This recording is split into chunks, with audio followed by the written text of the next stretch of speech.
Ready?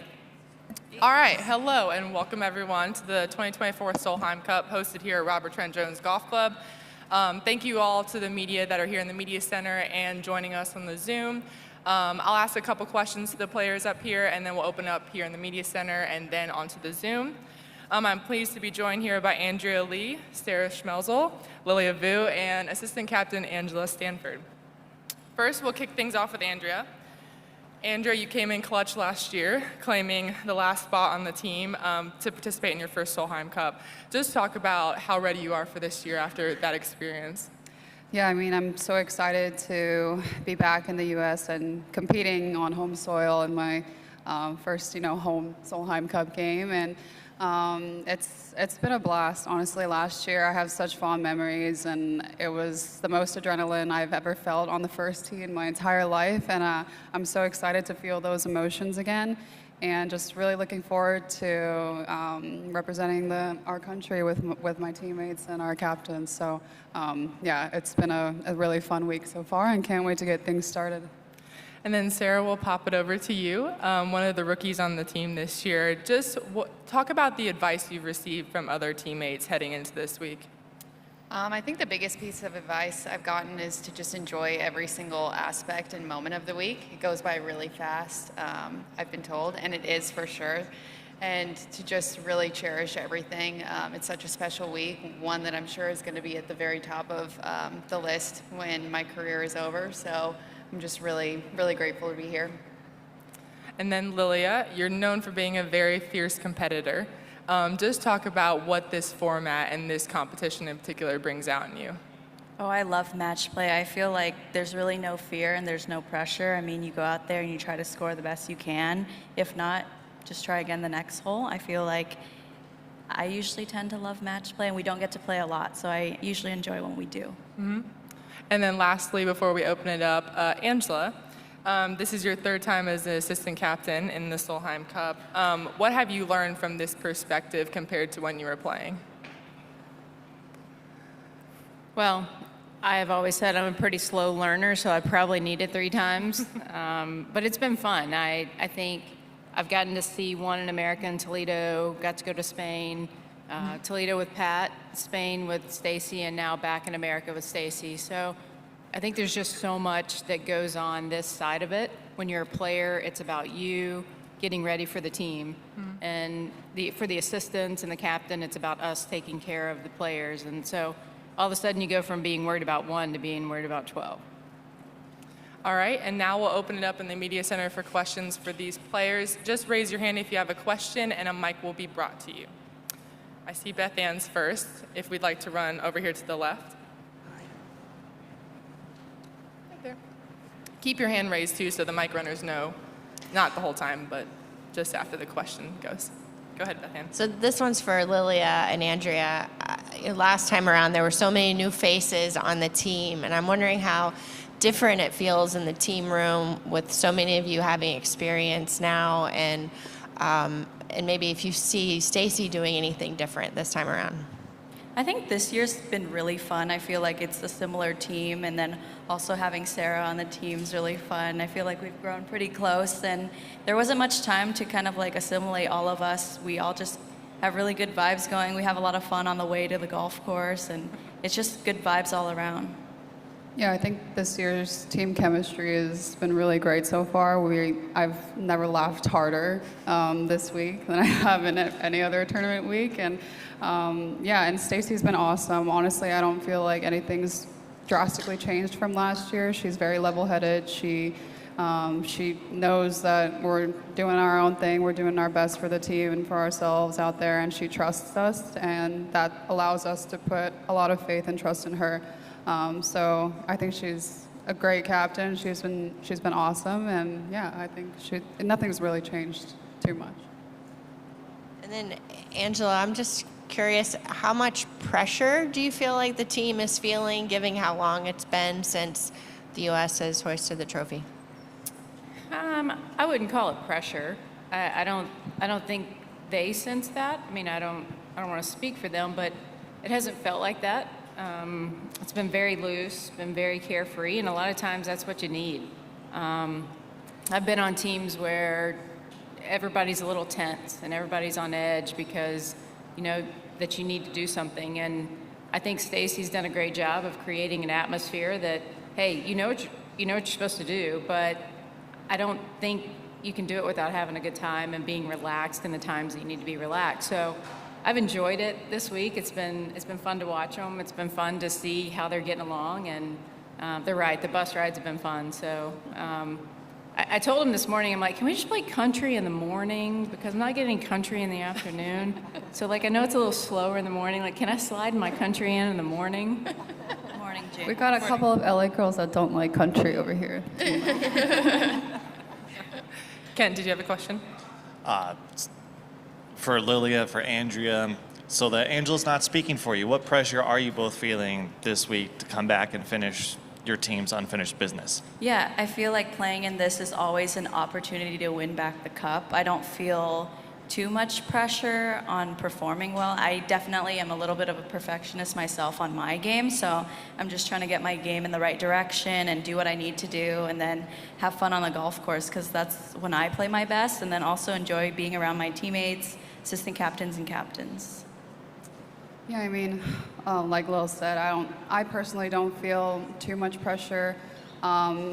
I feel like this year we kind of have to go into it as like with an underdog mentality almost, like there's nothing to lose. I can feel, you know, the fire and the determination in the team room. Of course, we all want to win that cup back, but obviously we got to make that happen, and we just do that by, you know, playing our own game and trusting in ourselves, trusting in our teammates and our captains, and I think the work that we put in will show for itself this week.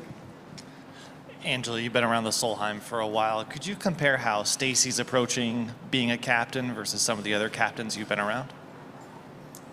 Yeah, I've actually been really fortunate to see a lot of different personalities, and you know, I think Stacy fits kind of right in the middle of, she's not like a Julie that is kind of outgoing and will be dancing on the first tee, but then I've also had somebody like Betsy King who is very serious, and Betsy did a great job in Sweden, but like I think Stacy's kind of right in the middle. I think she knows how to loosen up and she knows how to be serious, but she doesn't stray too far from the middle of that, and I think it's good. I mean, I think she's kept a very calm demeanor, and you know, she's kind of told everybody what she expects, and then she kind of lets everybody do their thing, and I think that's a great way to go about it. All right, to the right. Hi, Sarah. I know you set yourself a lot of goals to get into this team. Have you set yourself any goals for this week? And are you trying to absorb everything that's going on around you and learn from everyone right now? Yeah, definitely. I mean, goal golf-wise is just to go out, you know, firing, be super committed, be super determined. You know, as long as I'm staying within myself and doing everything that I can control, you know, that's all I can really do. I would say in terms of the week, I'm really trying to take in every moment, taking every day, day by day, and enjoying every single aspect of it. It's you know, once in a lifetime opportunity kind of a thing. I hope to be on many teams down the road for my career, but I'm just really trying to enjoy every day with my teammates and captains. Enjoying it so far? Absolutely. Yeah. A question quickly for Andrea. You had such a brilliant junior career. For all the juniors that are wandering around here watching you this week, hoping to become professional, when things aren't always going according to plan, what kind of advice would you give to some juniors out there?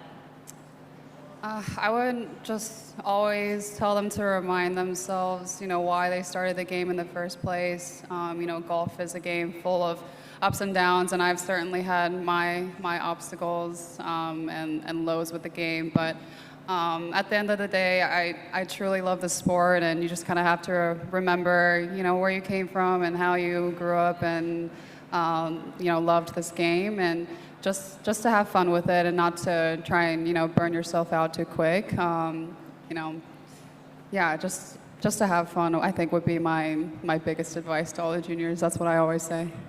A really great message. And just finally, Angela, have you chatted to any of the junior Solheim Cup team and spoken to celebrations with them? That party last night was fun. Like, I thought so. I don't know what to say. I don't speak their language. Like, I simply sit back and enjoy the entertainment. But it was awesome. They came in, and, you know, I think that Junior Solheim Cup's really important. You know, I've been around teams that the European team will win the Junior Solheim Cup, and it sets the tone for the week. And the Americans played amazing the last couple of days, and they've kind of set the tone for us, and it's great. And then they came in and celebrated. We got to celebrate with them, and it was fun. It was fun to be around, fun to watch. Yeah. Despite not understanding what they're saying. Thank you, Angela. Thank you. I know Taylor Swift. Yeah, you should. You should. And we'll go to the left here. Lilia, Ben Knuckles with the Associated Press. On paper, the U.S. is the favorite if you look at the world ranking and other stats, but there are only 2 players on this team who have won a Solheim Cup before. Does that make you feel more like an underdog? I guess so. I mean, I haven't thought that much into it. I feel like we all kind of showed up, and we're all really good players. I think as long as we play our own game, everything will show on paper, and you'll see it on TV when we're playing. I think we all have a fiery spirit, and we all want to win, so I think that should be more than enough.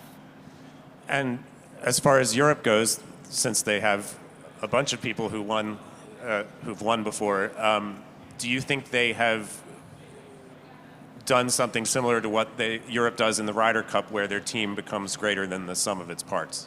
Yeah, we definitely have to give them respect on their end. They show up to match play events. It's not going to be easy out here.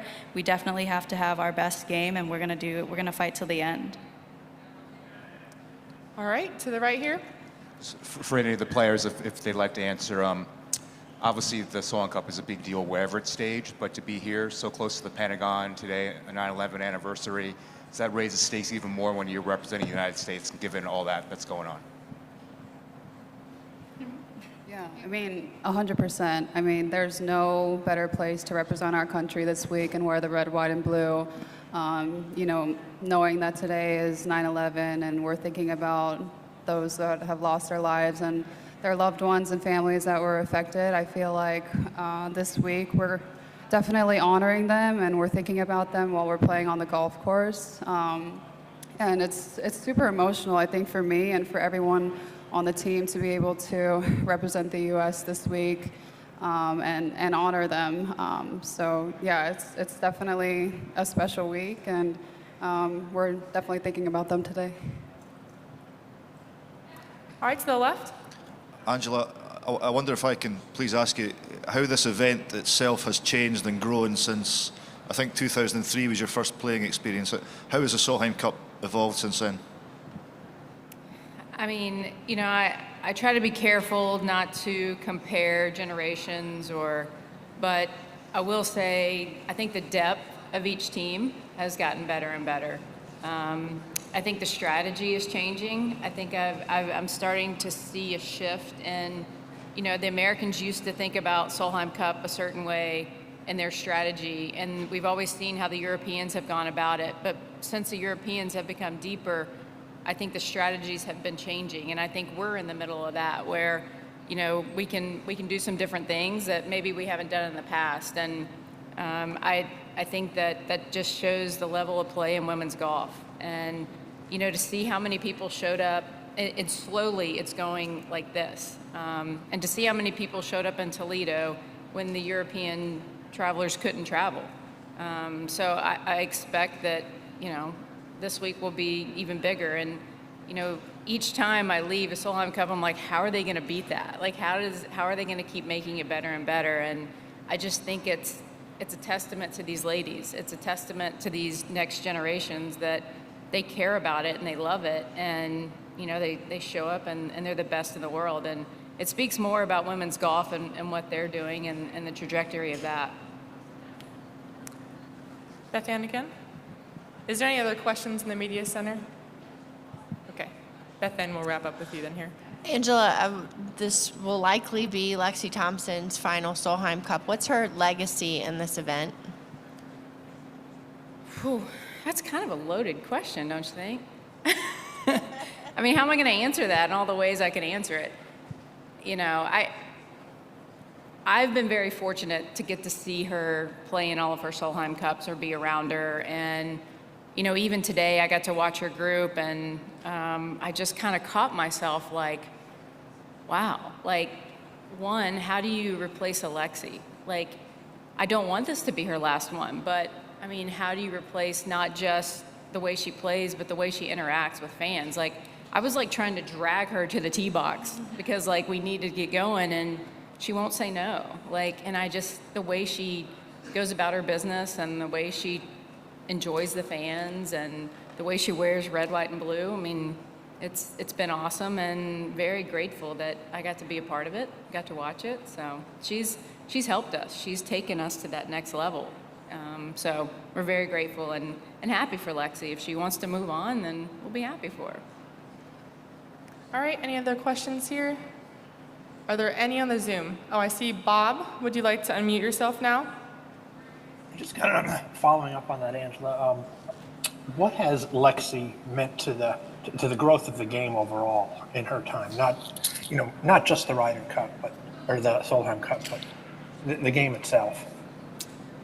Well, I mean, I think you take a personality and a person that relates with juniors, just across the board with anybody of any age. She loves fans, she relates to everybody, and then you throw on top of that, you know, she bombs it. Like even today, I was like, girl hits it so far. You don't know that? I was like, how? I know that. So I think she's just exciting to watch, and I think that's what, you know, people turn on the TV for, and the women's game needs that. And then you put on top of that she loves the fans and she treats people the right way, and that's a pretty good makeup for a superstar. Any other questions, Bob? Okay, went away. I'll ask one more fun one for each of the players. It's been an exciting week so far. There's been a lot of content put out, a lot of giggles, it seems like, and you talk about the vibe as well. I know it's only Wednesday, but what is one of those things you'll each remember so far this week? One of those memories that you have? Sarah wearing an Eagle suit last night. Can you talk about that, Sarah? I bought an eagle onesie, a bald eagle onesie. Not many things more American than a bald eagle, so I thought I'd come in hot to the team party last night with the Junior Solheim Cuppers, and you know, we just danced and sang all night. And I think for me, those are the moments that have been so much fun. We come out to the golf course and we go about our business and we get our work done, and then we just really enjoy each other at the end of the day and all those in-between moments together. And I'm just so grateful to be around this group of girls. And it's awesome to see their competitive side, but also let loose of them. Yeah. Anything else you could think of, Andrea, that you want to add on? I think just all the karaoke. There's been a lot of that in the bus rides and in the team room. Yesterday we had a karaoke battle with the juniors, so that was interesting. And they were not afraid to take the mic either. So They even did a dance. they did a dance. They did like Andrea rapped. yeah. We made them do what was it? The whip and the nay-nay. The whip and the nay-nay. Awesome. Thank you guys so much. Appreciate it. Thank you. I had to ask a fun one. There's so